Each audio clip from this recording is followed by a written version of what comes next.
Bienvenue à ce numéro du Journal des Journaux Paris du 20 au 26 février 2023. Un numéro que nous entamons avec l'hebdomadaire Le Courrier qui titre entre autres à sa une « Délinquance financière des nouveaux Ibou Karadje au ministère des Finances ». Ainsi, selon le journal, les détournements des deniers publics sont particulièrement scandaleux au niveau du ministère des Finances, où ce sont souvent des responsables censés veiller à la gestion rigoureuse des finances publiques qui usent de leur position pour griger l'État. Des responsables de services montent des TDR pour des activités, ateliers, séminaires ou autres qui ne sont pas contrôlées. Souvent, elles ne sont même pas exécutées, nous apprend l'hebdomadaire qui poursuit. Malgré les frais de mission et autres perdiums perçus autour de 40 000 francs par jour, les mêmes TDR sont repris souvent plusieurs fois avec cette fois des frais de mission pouvant aller jusqu'à 500 000 francs CFA pour chaque agent inscrit dans le TDR. Des instructions sont ensuite données pour que le paiement au trésor se fasse très rapidement. Et il arrive qu'un haut responsable du ministère des Finances se déplace personnellement au trésor pour le paiement.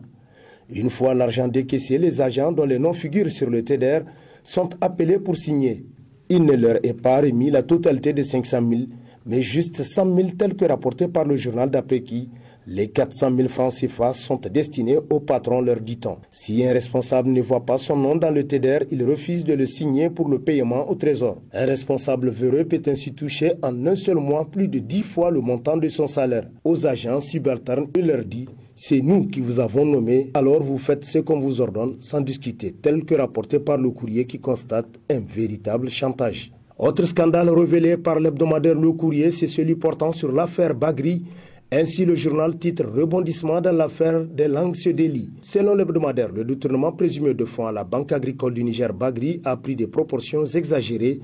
où le faux aurait été érigé en vrai pour une certaine officine politique. À la lumière des faits, il semble apparaître clairement que cette affaire est cousue de fil blanc d'après le journal qui nous apprend que contrairement à la fausse information distillée au sein de l'opinion, la banque n'aurait pas perdu près de 4 milliards de francs CFA. Toutes les investigations journalistiques faites pour situer l'auteur de la fameuse dénonciation auprès de la CENTIF mènent vers un grand agent de la banque selon le journal qui poursuit en nous apprenant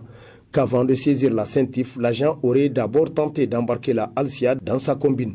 Cette félonie n'aurait pas prospéré. Très impliqué dans la reprise de la Bagri par BPM, Issifou Mahamadou, l'ancien président de la République, se serait appuyé sur cet agent pour avoir des yeux et des oreilles sur les cadres de la Bagri, hostile au deal que propose la banque mauritanienne selon le courrier qui constate que la vitesse ahurissante avec laquelle le conseil d'administration se réunit pour désigner le directeur général par intérim en dit long sur les intentions de ceux à qui profite la mise à l'écart de Lawan Moussi et ses compagnons d'infortune. Assainissement des mœurs politiques, les Nigériens dans l'attente de la justice, titre pour sa part l'hebdomadaire satirique Le Hérisson, d'après qui la vitesse de croisière est pour bientôt. Promettons dans les milieux proches du président de la République Mohamed Bazoum déterminé à balayer la gangrène. Il en a fait le serment, s'exclame le satirique pour qui une chose est sûre, la Halcia est en plein dans sa mission. Plus d'une cinquantaine d'affaires passées au peigne fin et au crible par les limiers de la Halcia et transmis à la justice, nous apprend le journal qui poursuit. La lutte contre la corruption et le détournement des deniers publics est une affaire de tous les citoyens. À la justice de prendre le relais, la balle est dans son camp. C'est désormais elle qui est attendue au tournant par les Nigériens, selon les hérissons, d'après qui, à ce niveau, des inquiétudes demeurent et régulièrement ressassées par les citoyens, notamment la lenteur dans le traitement des dossiers. Société, les réseaux sociaux entre utilité et menace à la vie privée et à la démocratie, titre dans sa rubrique Société, l'hebdomadaire La Flamme, qui nous rappelle qu'en juin 2022, le bâtonnier de l'Ordre des avocats du Niger s'insurgeait contre une pratique qu'il avait qualifiée d'indigne d'un peuple majoritairement musulman suite à la diffusion sur les réseaux sociaux des images d'un avocat décédé sans aucune retenue et décence due à la mémoire des morts. Aujourd'hui, c'est le gouvernement qui fait un communiqué pour démentir à travers son porte-parole des rumeurs faisant état d'un coup d'État au Niger. Tout est désormais susceptible d'être diffusé ou publié au monde entier, peu importe la portée ou les conséquences. Pire, les spécialistes de ces réseaux s'adonnent même de plus en plus à la désinformation, à la manipulation de l'information et des images pour créer la confusion dans l'esprit des usagers qui ne font point de vérification avant d'y croire, constate La Flamme. Tentative de coup d'État du 31 mars, tir croisé des avocats sur la Renaissance et la justice, titre à sa une Niger Inter Hebdo, qui nous apprend qu'après presque un mois, les débats sur le putsch manqué du 31 mars 2021 sont clos le jeudi 16 février 2023 vers 14 h au camp de la gendarmerie nationale sur la route de Kwaratadji. Le président du tribunal militaire a également annoncé le délibéré pour ce vendredi 24 février 2023. Du mardi 14 au jeudi 16 février, 3 jours étaient consacrés aux avocats de la défense pour leur plaidoirie.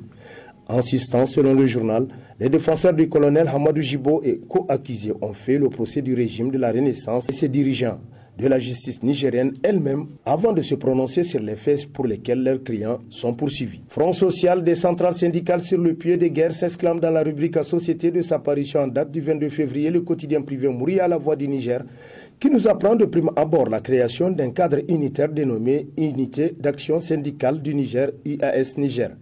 Son objectif est de renforcer l'unité d'action, l'efficacité de leurs actions en faveur des militantes et militants du cadre en particulier et des populations nigériennes en général, tel que rapporté au journal qui constate qu'il semble ainsi que l'état de grâce dont ont bénéficié les autorités de la 7e République depuis des années est en train de prendre fin. Depuis plusieurs semaines, des structures syndicales sont entrées en ébullition en réchauffant des vieilles revendications qui sont restées lettres mortes selon Mouria qui conclut, ce qui augure de profondes perturbations sociales dans les prochaines semaines, à moins que les vertus du dialogue entre syndicats et gouvernement ne prévalent. Remous sociaux au Niger, nécessité de consultation patriotique pour décrisper la grogne sociale, titre dans sa rubrique Nation, le bimensuel Levé Plus, qui constate que la société civile et les syndicats envahissent de plus en plus le terrain social pour exiger autant de résultats concrets dans le domaine de la sécurité,